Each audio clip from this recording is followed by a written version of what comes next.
Hi, this is Bill Bice. I'm here with Dan O'Day. Hey, Dan. Hello, Bill. It's good to see you.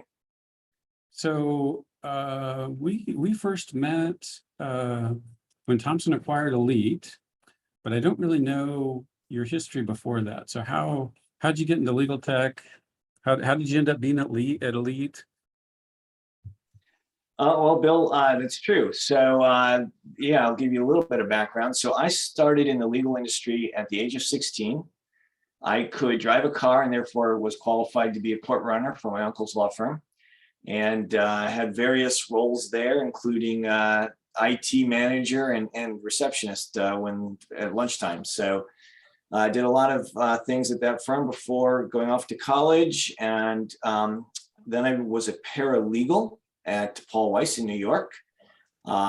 Decided I'd actually go out and get my law license, and went to school at Pepperdine and practiced complex civil litigation for a while, actually almost exactly a year before realizing it was a little too adversarial for my nature, and decided to go into programming. I did tech consulting for a while, and then I found that job opportunity at Elite at that time to write their conflict of interest system. So I joined the team relatively early on, wrote the conflict system, then wrote a case management system, and went on to have various roles after we were acquired by Thomson Reuters, where we met. And yeah, it's been a fun experience. The whole time has been enjoyable. So it started as a family business. That's an interesting way to get engaged. True. It is an interesting way, but at the end of the day, I thought I wanted to practice law, but actually I like the combination of law and technology. So, Well, it's a good way to get there, right? Because it's interesting because I've always argued that I have kind of a unique perspective because I don't have a JD and I have to actually listen to attorneys. But there's a real perspective that you get from having actually practiced law and understanding what you're creating technology around. agreed. I think if you're too mired in one area or the other, you can get skewed results. I think, and having known you, Bill, and having seen you interact with clients, I know that you're a good listener, which is a key element, and understanding of what they're asking versus what the technology is capable of, and trying to marry those two. That's always our challenge in legal tech. People who don't understand technology are both frustrated by it and then have sometimes really unreasonable expectations of what it is capable of doing without really understanding. So. Yeah, and I didn't get the full parallels there either because I started on the programming side, writing pro law when I was 18. So got into legal early also. So how long were you with Thomson after the acquisition? So my total career at Elite with Thomson was 20 years. I guess the acquisition was 05 for Elite, if I recall correctly. Don't quote me on the year. Someone can look that up in the fact check portion. But the I remember. Yeah, I was on the team. It was 03. Okay. All right. So there you go. So there you've already corrected that. So it does. So I was there until 17, I think 2017, something like that, 16 maybe. And then went on to work at a company called American Legal Net, and then kept hearing about this problem people were having with court notices, and no one was solving it, and figured could create a company around that. Yeah, so you're kind of in the middle of that with American Legal Net, but why did you go off and start your own company? I did it because I have been in legal tech my whole career, and it's rare when you hear a problem over and over again that hasn't been solved by somebody. And by the fifth or sixth time I had heard the problem, I'm like, well, someone's got to build a solution for that. And the team at American Legal Net wasn't interested in building that solution, so I figured go out and start a company and build that solution. So yeah, it's a great example of kind of want to prove people wrong, right? For why they haven't chosen to tackle it. Right. I think people think it is a hard problem. I'm not going to say it's not a hard problem, because each court has its own format, and there are hundreds of different providers. And so I don't want to trivialize the problem, but it is an addressable problem, right? So give us the 60 seconds on what you're doing now. What is the problem that ECFX solves? sure. So today, people get court notices from different courts. They have PACER notices, they've got state court notices, File and Serve Express, or maybe they have to go out and get information like from the ITC and other places about hearings and filings and stuff. And so there's a common element here. One is we've got a case identifier, we've got a jurisdiction or court that it's for, and we have something that is triggering us to do some work. And so today it's mostly emails. So the email comes into somebody's inbox, and usually an admin has to go in, log into that site and download the various documents, put them in a document management system, could be an iManage, Net Documents, World Docs, what have you, and distribute a notification to the team. Hey, this came in, here it is attached, or here you can find it in the document management system.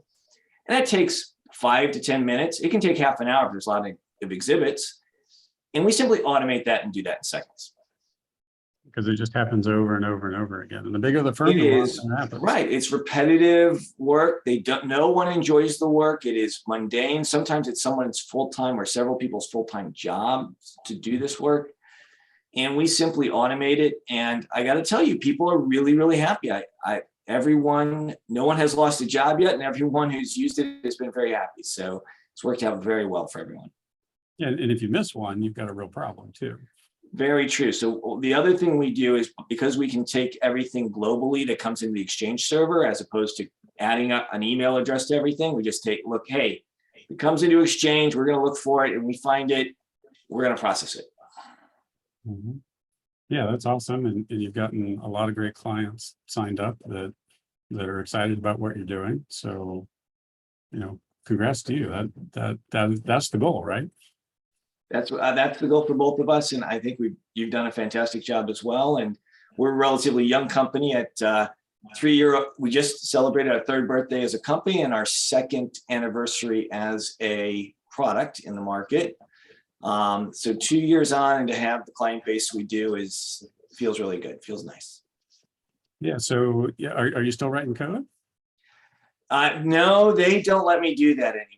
They've decided, people have told me that may not be my best skill set anymore, that even though we do have some Java code, and I did write Java back in 1999 or 2000 when it first came out, they've explained that things have changed a lot. And so I let people who really understand it do that now. Yeah, nobody lets me write code anymore either. But so sometimes I wish that I could still do that, because there's a certain joy in the actual creation. There is, absolutely, Bill. I mean, I think that's something you and I all have in common. And one of the reasons I was attracted to programming over the practice of law is you feel like you are building something, right? And then the product gets used by hundreds, or in your case, thousands of firms. And you really realize you did something to automate something, make people's lives easier. It feels good. Yeah, it's very rewarding. So what happens next? You've got the core product out there, you're getting good results. Where are you going? So our clients are asking us to do some interesting things. So I mentioned kind of the International Trade Commission. So the ITC, they don't send out notices, right? So now you've got someone's job to log in every day and see if we've got anything new for any of our cases with the ITC. And that's a lot of work, right? And we're able to automate things like that. There's just really interesting areas. There's these things called administrative protective orders, which are super secure and have a bunch of requirements around them. And since we have a very secure solution, everything's encrypted end to end, encrypted at rest, separate encryption keys for all the documents. We've been through a lot of security audits. People say, hey, maybe you guys can help us with this. That's awesome. So you've long been in an area that I really love, and you're solving a very specific niche that's tied to that, which is really getting technology truly applied in a law firm. That's how I see the practice management side of the industry. And we had kind of this, outside shock that's occurred with the pandemic. So what have you seen that has that's changed because of that? Has that sped up what you're doing? Has it caused other changes to happen? So excellent question, Bill. So it actually, we launched our product in February, early February of 2020. And March 15th, people just stopped answering phone calls for a while. So it was a little tough as a new business and not a big existing client base to sit there. But by the time July and August started to come around and firms realized they were going to be fine and they got their Zoom calls working, they got people working remotely, they took care of those kind of initial problems, which was where all the pressure was. They started opening up and saying, you know what? We need to automate more of what we do because this has really taught us a lesson, which is a lot of staff quit. There's a lot of turnover, a lot of other issues. And by automating something, especially something that is so required, every firm involved in litigation has to deal with this. They started to see the benefits, and really I would say, well, 2020 was a challenging year. 2021 was a fantastic year for us.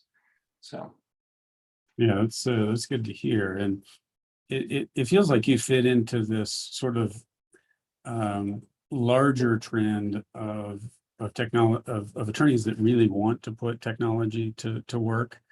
And it really feels like the pandemic helped sort of cause all attorneys to get closer to the technology they use, just because you had to. absolutely true. I think as while we all laughed at the "I'm not a cat" video, we understand now that attorneys have had to deal with technology in a way they never were forced to before, and now I think many embrace it in a way they didn't earlier. And a lot of firms, IT departments are changing how they do things because they really expect attorneys to keep doing that, even with coming back into the office. Exactly. I think that you're going to find what's expected out of IT and the level of IT support people need is going to change, right? The questions I think are going to be more advanced is my theory. I don't work at a help desk anymore, but I imagine that people are going to be a little more able to hook up their own AV systems, for example, in the conference room, rather than every time they go and have to do a presentation, they have to have someone from the IT department come in and set it up for them. So Yeah, exactly. And I think this has been true for younger associates for a long time, that they've wanted direct access to the technology. They require that tools like what you do and what we do are in place and available. Do you think that finally gets us over some of the humps that we've long talked about in legal technology? I think it's over some of the humps we've talked about. I think there are different humps, right? There are certain things that you and I have both seen where they have to adapt a solution, or they have to do this anyway, and you automate it and it makes it better. And then there are completely new technologies that people try to introduce into the law firm that they have different challenges. So I think it gets us over the hump of you saying, I've got a solution for this and it involves technology. People are going to be like, great. But if I'm trying to solve something that's not necessarily something I've already identified as a problem, but it might be, let's say it's some sort of AI that's supposed to do something fantastic. I think those challenges for those AI companies that are doing, whether it's contract analysis or it's some other type of interesting thing that's supposed to replace the attorney time, I think they're going to still continue to face the classic challenges of I can do a better job than that, or that sort of stuff. But when you build products like we build, which are more kind of very practical things that people have to do, that gosh, if you could just make these 3 steps go away, I'd be really happy. I think they're definitely on board for that. Yeah, and you have this sort of massive evolution from the centralized word processing department to attorneys using the tools themselves to craft documents directly. Like that's a pretty significant sea change. It has been, yeah. I do remember that the steno pools. I remember when I was an associate being told that it is more efficient to dictate than it is to type up your own documents. Please don't type your documents. Please be sure to dictate everything and send it off to the pool. And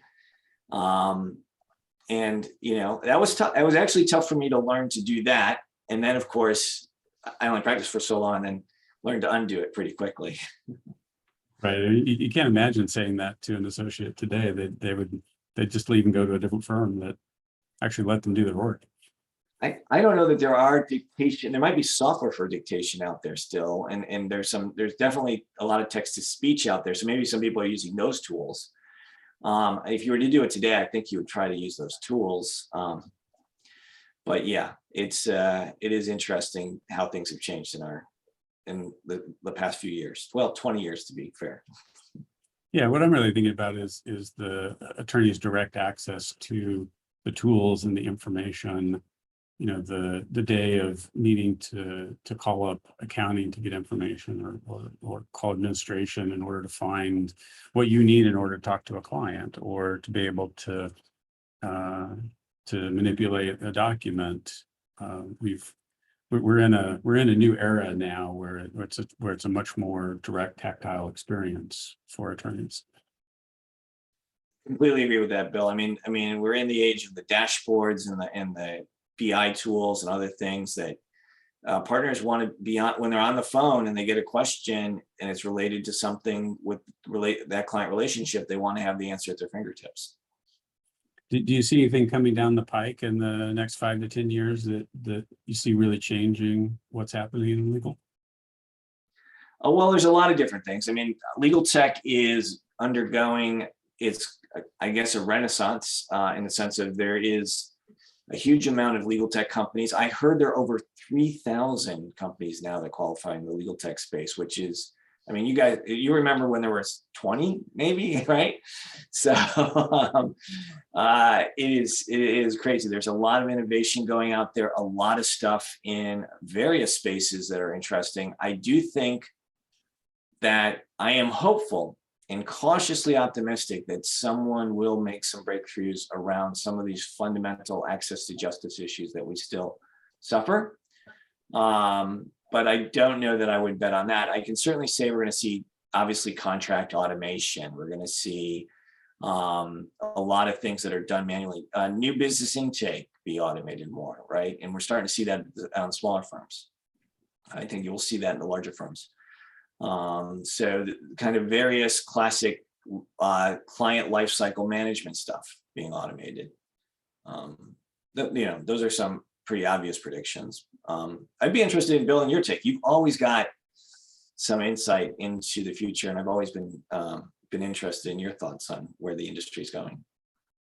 Well, I think it's really interesting in large law, it's been very challenging to get some of the same tools that small and mid-sized firms have long adopted to have any real penetration.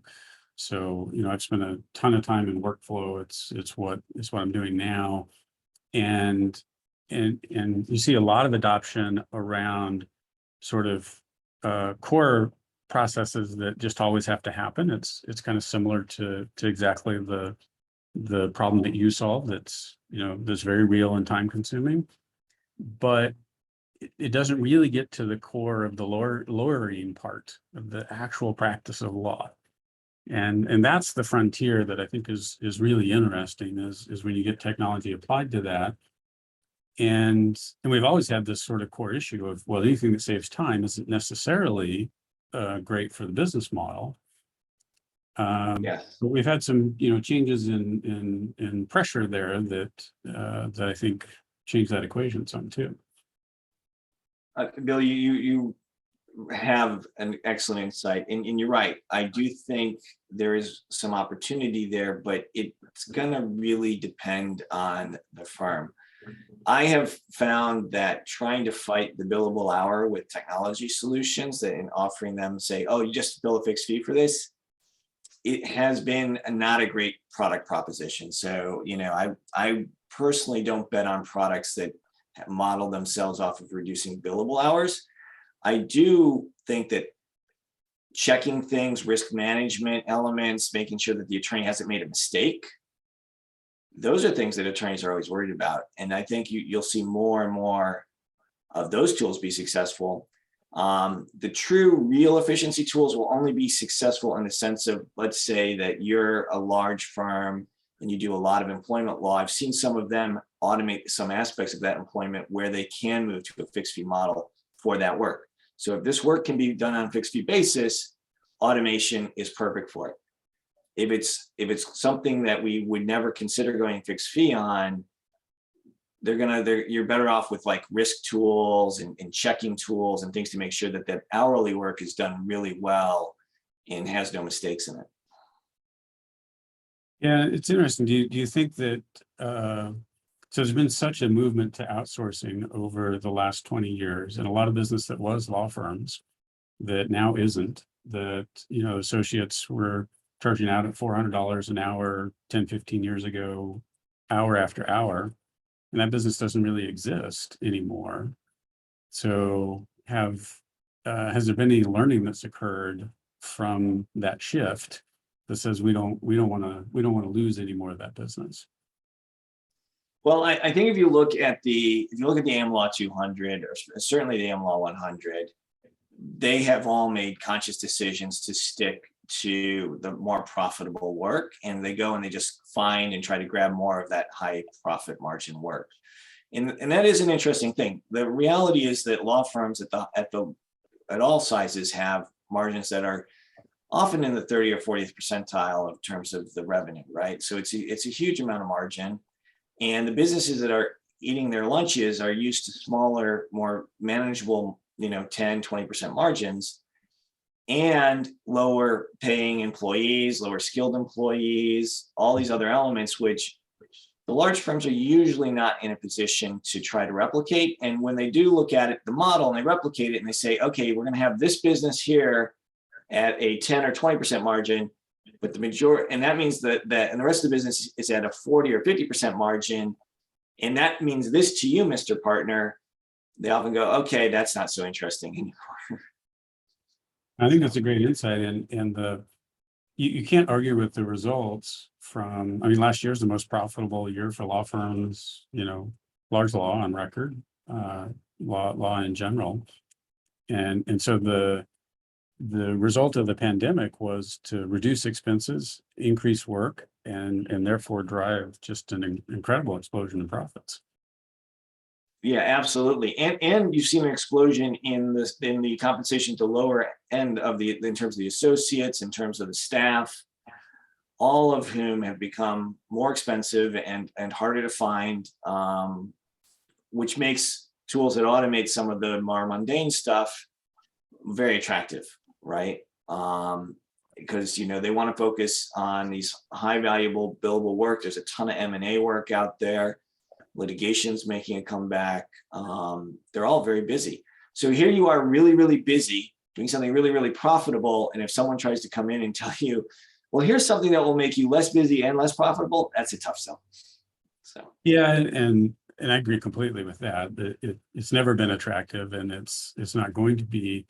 But I think you just hit on the point I wanted to get to, which is that more mundane work, but that occurs in the actual practice of law also. And if you can take that out of the picture so that the time is focused on the strategic, high value, high profit work, I 100%. Bill, I mean, we'll look at Westlaw Legal Research or Lex, whatever. That was automation of a mundane thing. Going through books and trying to find case law was about one of the most mundane things I had to learn. I mean, Westlaw was relatively new. I remember Lexis was around a couple years before Westlaw, and I was familiar with both products and bringing that in, and things that took hours or even days, you could do in minutes. It was hugely successful, right? There was no arguing with it, and fundamentally changed. So that kind of work, if you can figure out how to automate it and do exactly that similar type of savings for those new associates and people who have to do super mundane tasks, I agree. Those products would do well. And that's why we were so successful with West KM, right? Because we just extended that model to the firm's own repository. Yeah, exactly. And KM initiatives in general have been, the results have been mixed depending on how they were implemented, but the tools themselves, it was clear they could provide value. Mm-hmm. Yeah. And there's no better legal research than what your firm's already done. Yeah, but finding it, that's a different problem entirely. That is a great example. Yeah, exactly. And the solving this kind of like, oh, this associate is looking at this and being like, oh my God, I can't believe I have to spend all this time doing something repetitive and mundane like this, and being able to automate that makes their life more enjoyable, makes them stay in the practice of law, because retention is also a huge issue for these firms. And if they could say, oh, we're going to get your retention rate up from 30 to 40% to 50 to 60%, a lot of firms would be very happy with that. Yeah, and I'm seeing a lot more in terms of the demands that associates are putting on the technology that's available to them. That's, it's actually part of the evaluation process of what firm you're going to go to. And so we have this new list that suddenly come up, like what technology is available to me? How do you support hybrid operations? Can I work from home some of the time? Like, whole new questions that we weren't having, it's conversations we weren't having 5 years ago, 10 years ago. Good examples, Bill. You're right. The associates coming in and almost demanding of the firm that they're at a certain level technically is a new experience for the law firms. Yeah, so Dan, this has been a really fun conversation. Appreciate you joining me. Dan, Bill, I really appreciate you hosting this. This is I've listened to other episodes. It's a fantastic podcast. It's good value for the legal tech community. So keep up the great work, and look forward to talking again soon. Awesome. Thanks, Dan.